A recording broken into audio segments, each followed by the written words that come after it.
Welcome back, everyone. Excited to dive in today. We're going deep on desire and how it intersects with the spiritual path. A topic that I think a lot of us grapple with, whether we're consciously on a spiritual path or not. Absolutely. We're looking at an excerpt today that really breaks down desire, explores the idea that there are actually 3 degrees of desire. And how those different degrees can either help or hinder our spiritual progress, which I think is a really interesting concept, right? Because we often think of desire as something to be overcome. Right. Yeah. Exactly. Like it's the enemy. Yeah, the enemy of enlightenment or something. But this text takes a little bit of a different approach and suggests that actually desire can be a tool for transformation.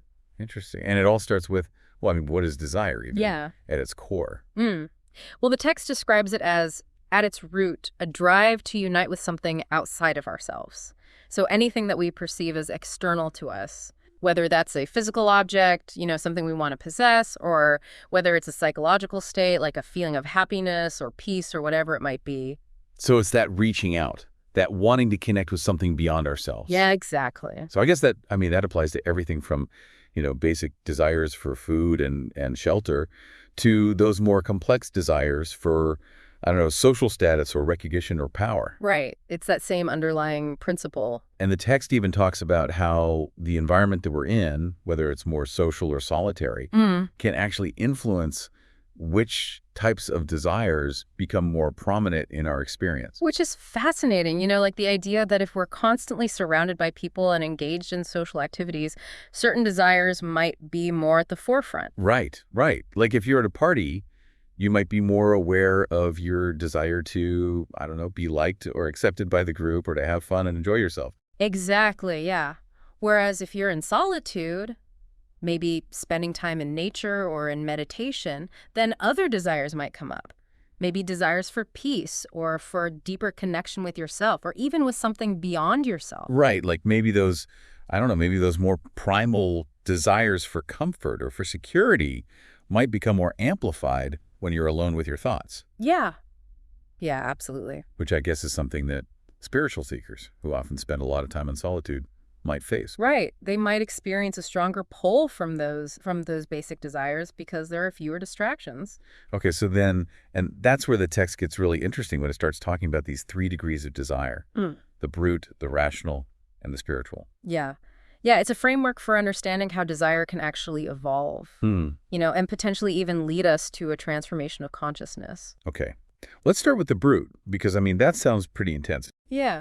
It's think of it as the raw, untamed desire, like the instinctual urges that seek immediate gratification, often without any regard for the consequences. So it's kind of like, acting on impulse without thinking it through. Yeah, exactly. And the text uses some pretty strong language to describe this aspect of desire. Like, it's almost calling it immoral in its disregard for well-being. Immoral? Yeah. Wow. Okay, so it's powerful stuff. Yeah. And it can be destructive, I guess, if it's left unchecked. Absolutely. It can lead to all sorts of, problems and behaviors that ultimately harm ourselves or others. Right. So I guess that makes sense then. So brute desire, that's like the base level. And then what about the rational desire? Where does that fit in?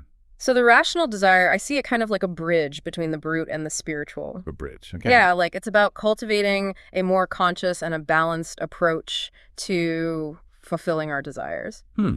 So, it's still about desire, but it's not about just completely denying them. It's about being more mindful about how we engage with them. Exactly. And the text talks about moderation. Finding that middle path where we're not completely suppressing our desires, because that can actually be counterproductive. It's more about finding a way to satisfy them, but in a way that doesn't become all-consuming. Like finding a way to have our cake and eat it too, so to speak, but in a responsible and balanced way. Okay, so, I'm starting to see how this is kind of like a progression. We're moving from that raw, instinctual desire to something a little more refined, a little more conscious. Exactly. It's like we're starting to use our reason and our higher faculties to manage and direct our desires. Okay. And the text even makes this interesting analogy to homeopathy. Oh, yeah. I love that analogy. Yeah. It suggests that maybe small doses of what we desire can help us build a sort of immunity, allowing us to gradually transcend that grip that those desires have on us. It's like, using the fire to fight fire. Like, exposing ourselves to small amounts of what we crave can actually help us to become less attached to it in the long run. Okay, that's pretty cool. Yeah. And it kind of reminds me of, some of those ancient teachings like the Bhagavad Gita, where it talks about the importance of balance and avoiding extremes in all aspects of life. Yeah. Right. Including our desires, like Yeah. not going to one extreme of complete indulgence or the other extreme of complete suppression, Mhm. but finding that middle path. Right, right. And I guess that raises the question then, how do we define what a moderate approach actually looks like in our own lives? Right. That's the million-dollar question. And I don't think there's a one-size-fits-all answer because it's really about self-reflection and honesty with ourselves, right? Understanding our own unique tendencies, knowing what our triggers are. What are the things that tend to pull us off balance? Right. And then developing strategies, developing practices that help us to stay on that middle path. And I guess that's where the spiritual desire, the third degree, comes in. Yeah, the pinnacle of desire, where things get really interesting because the text describes this as a sublimation of desire. Like, it's no longer about seeking something outside of ourselves. It's about emerging with a higher consciousness, a unity with something greater. So, I think of those saints and sages who seem to embody this.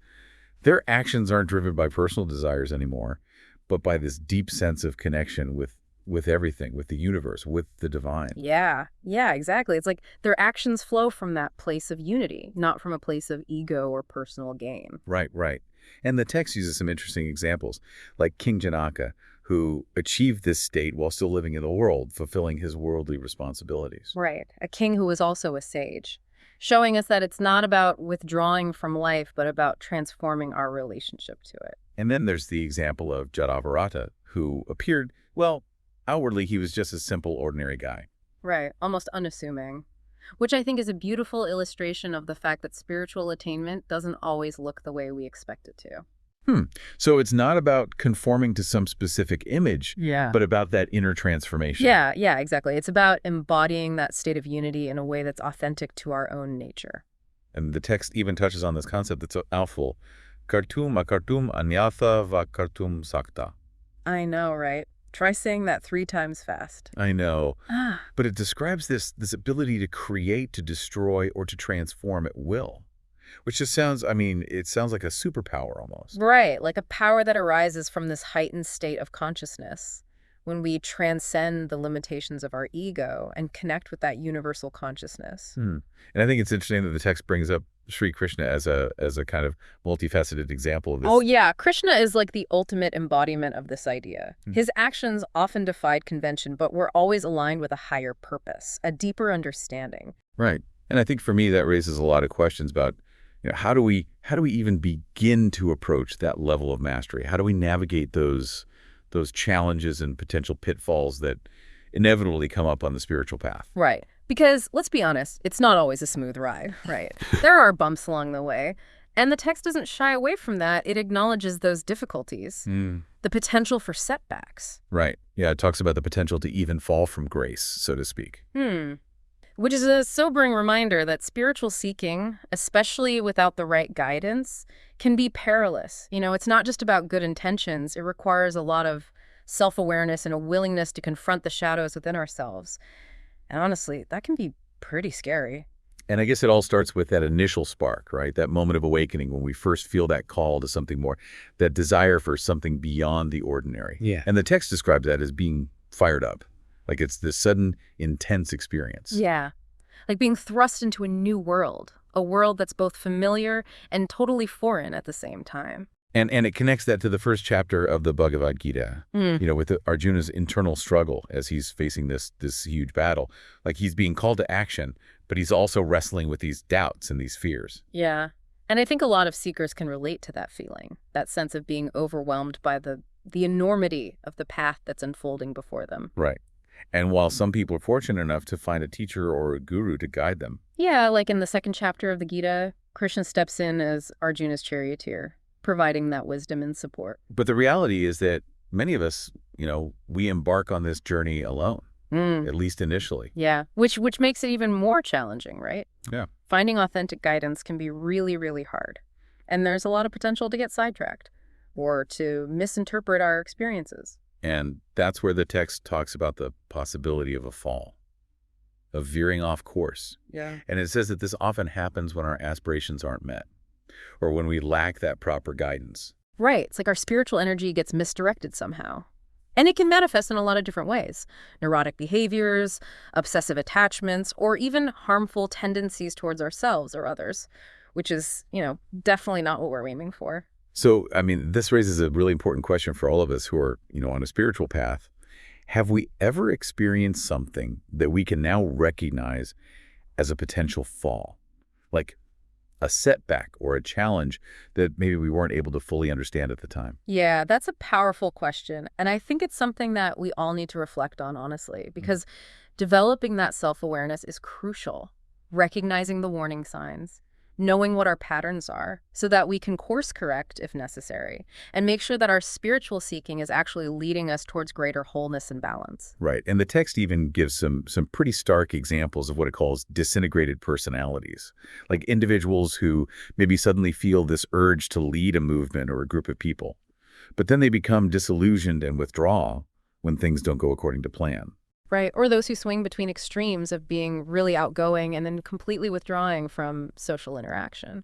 Or people who become fixated on material possessions or on specific individuals, like clinging to these external sources of fulfillment because they haven't found that inner peace. Right. And I think it's important to note that these are presented as extreme cases, right? Yeah, definitely. But they serve as warnings, illustrations of what can happen when our spiritual energy gets out of whack, when we're not grounded. Right. Or when we lose sight of that bigger picture. Right. And it all comes back to the importance of balance, integration, making sure that our spiritual pursuits are aligned with a healthy and grounded approach to life. And that's something that requires ongoing work, ongoing self-reflection, and a willingness to be honest with ourselves about where we're at. And I think that's where the text's warning against blind faith and rigidity comes in. Because true spirituality, it argues, it encompasses respect for others, understanding, and acting for the good of all beings, not just ourselves. Yeah, like any conduct that harms ourselves or others, it's fundamentally unspiritual, Right. regardless of our beliefs or our intentions. Right. It's about aligning our actions with our highest ideals and recognizing that interconnectedness of all beings. Right. And that leads us to this glimpse of what authentic spiritual attainment can actually look like. The text describes it as this expansive consciousness, a sense of unity, boundless joy, where the limitations of our senses and our mind and even our intellect are transcended. It paints a really beautiful picture, doesn't it, of this interconnectedness and clarity and a sense of power that's just so much greater than anything we can experience in our ordinary state of awareness. Yeah, and the text uses this evocative language to describe it, like it's almost trying to give us a taste of what's possible, to inspire us to keep seeking, even though the path can be challenging. Yeah. Because this ultimate goal, this vision of authentic spiritual attainment, it serves as a guiding light, right? It's a reminder of what we're actually aiming for, what we're moving towards. And it's something that I think can sustain us even when we inevitably encounter those bumps in the road. Because ultimately, the journey is worth it. So this deep dive leaves us with a really thought-provoking question, which is, how can we use these insights from the text to evaluate our own path? How can we make sure that we're staying aligned with the characteristics of true spirituality? Right, because that's the ongoing work, right? It's about checking in with ourselves, examining our motivations, our actions, and making sure that we're not just talking the talk, but that we're actually walking the walk, that we're embodying these principles in our daily lives. And I think that's something that requires a lot of honesty, a lot of courage, and a willingness to be open to feedback and to course correct as needed, because the path is always unfolding. There's always more to learn and to discover about ourselves and about the nature of reality itself. And it's a reminder that, it's not just about our personal enlightenment, right? There's an ethical dimension to it as well, a commitment to the well-being of all. Yeah, that interconnectedness keeps coming up, right? Yeah. Our spiritual growth isn't happening in a vacuum. It's woven into the well-being of everyone and everything around us. Right. It's not about retreating from the world. It's about bringing that transformed consciousness back into the world and using it to actually make a difference. Okay. And this text also spends some time on, the potential psychological pitfalls on the path. This idea of a, quote, disintegrated personality that can pop up. Yeah, almost like a cautionary tale, right? About what can happen when that spiritual energy gets misdirected or we're lacking that proper guidance. It's not always a straight shot to enlightenment. Right. And this disintegration can show up in a lot of ways. The text mentions things like erratic behavior, fixations, even some tendencies that could be harmful. Yeah, definitely. It's a reminder that we have to approach this whole thing with wisdom, with discernment. It's not just about good intentions. Right. So it sounds like it's about finding that balance, that sweet spot between our spiritual aspirations and a healthy, grounded approach to everyday life. Absolutely. It's not about denying our humanity, our needs, or rejecting the world. It's about weaving those insights into our lives, into our actions, into our interactions, so we can actually create a more whole and harmonious existence. The text even gives some pretty vivid examples, like people who suddenly feel called to lead a movement, but then, boom, they get disillusioned and retreat when it doesn't work out the way they hoped. Yeah, or those folks who are all over the place socially. One minute they're super extroverted, the next they've completely withdrawn. Or people who become super attached to material things or even to certain people, clinging to them for a sense of fulfillment that they haven't found within. Right, and these are definitely extreme cases, but I think they serve as valuable reminders that this path requires self-awareness, guidance, and a real willingness to look at our own shadow side, Right. to face those parts of ourselves that we might rather keep hidden. Because, all of those examples, it seems like at their root, they're about unmet desires, right? Conscious or unconscious. Yeah, and that highlights how important it is to actually understand the nature of desire, not just try to get rid of it. We have to learn how to transform it, refine it, and direct it in a way that aligns with our highest good. And to that point, the text warns against blind faith and rigidity in our beliefs, right?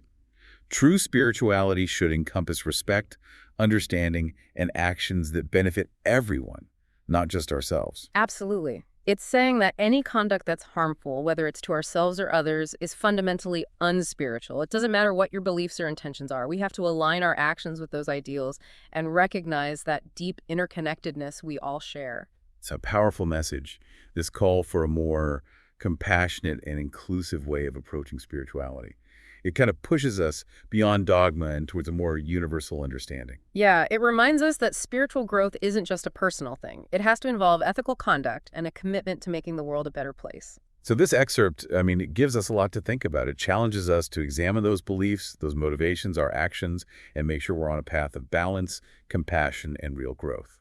Yeah, and it reminds us that this path, it's not always easy, but the goal, that expanded consciousness, connecting with our true nature, living a life of meaning, that's worth striving for. And that it takes constant self-reflection, discernment, and that willingness to learn and grow from all of our experiences, the good and the bad. Exactly. It's a journey of self-discovery and transformation, one that ultimately leads us to a deeper understanding of ourselves and our place in this whole web of life. Which brings us right back to that theme of interconnectedness, right? Yeah. Our personal growth is intertwined with the well-being of everything around us. Yeah, it's a profound concept, this idea that we're all part of something so much bigger than ourselves and that everything we do has a ripple effect. The text doesn't give us a set of easy answers or quick fixes.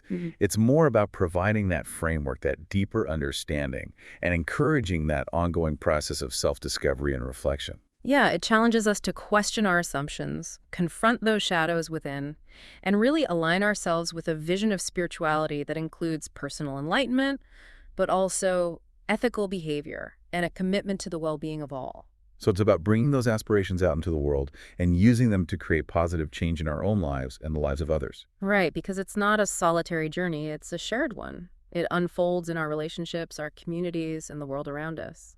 That idea of a shared journey, it's beautiful. It suggests we're not in this alone and that we can actually support and learn from each other along the way. Exactly. It emphasizes the importance of community, connection, that sense of shared purpose. We have to remember that our individual journeys, they're all interconnected. And by working together, by supporting each other, we can create a more compassionate and just world. This has been a really eye-opening look at desire and its role on the spiritual path. The text has given us a lot of insights and challenged us to approach our seeking with that wisdom, that discernment, and a deep sense of responsibility. It's a reminder that the path isn't a straight line. It's more like a spiral. taking us deeper into ourselves and our connection to the universe, and that it's a journey of continuous learning, growth, and transformation. And we talked about the importance of understanding those 3 degrees of desire, right? The brute, the rational, and the spiritual. We explore the potential pitfalls of that misdirected spiritual energy, those disintegrated personalities. And ultimately, the text points us towards that vision of authentic spiritual attainment, that state of expanded consciousness and interconnectedness, which is both inspiring and, honestly a little daunting. Yeah, and it encourages us to really examine those motivations, our actions, the purpose of our journey. Are we just going through the motions, or are we truly living these principles? Right, because true spirituality isn't just about our own personal enlightenment.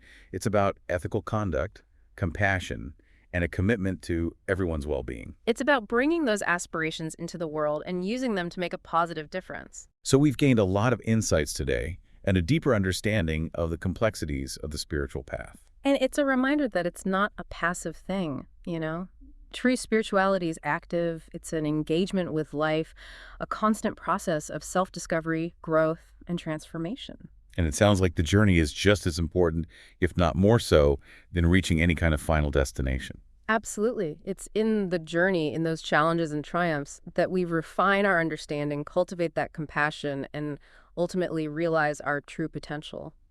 It's been a really fascinating exploration of desire and all the ways it's tied to the spiritual path. This text has really given us a lot to chew on about, well, the nature of our own desires, right?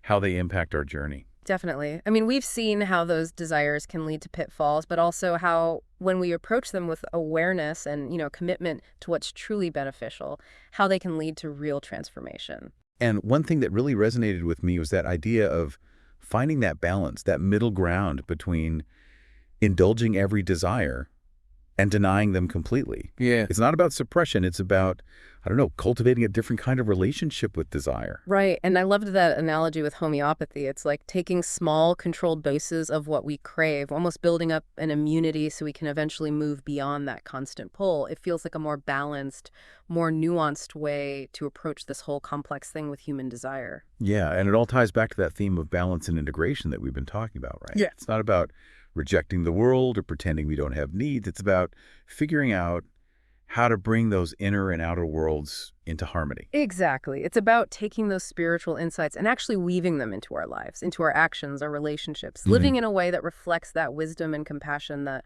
hopefully we're cultivating through our practice. And it's a good reminder, too, that we're not in this alone, that this spiritual path, it's not a solo mission. It unfolds in our connections with others, in our community, in the world around us. Right. That emphasis on interconnectedness has been huge. And I think it's so important because it reminds us that our actions, they have this ripple effect. They go way beyond just ourselves. It's almost like an invitation to ask ourselves, how can our spiritual growth actually contribute to making the world a more compassionate, a more just, a more harmonious place? It's about bringing those aspirations into the world and making them real. And we can do that best when we remember we're not alone. We can support each other, learn from each other, inspire each other to really live up to our potential. So to everyone listening, keep reflecting on these insights. Take an honest look at your own relationship with desire and think about those challenges and opportunities ahead. Embrace that interconnectedness and let it fuel your journey. May this deep dive serve as a catalyst for your continued growth. Remember that incredible potential that resides within each and every one of us. Absolutely. Until next time, keep seeking, keep questioning, and keep that spark alive.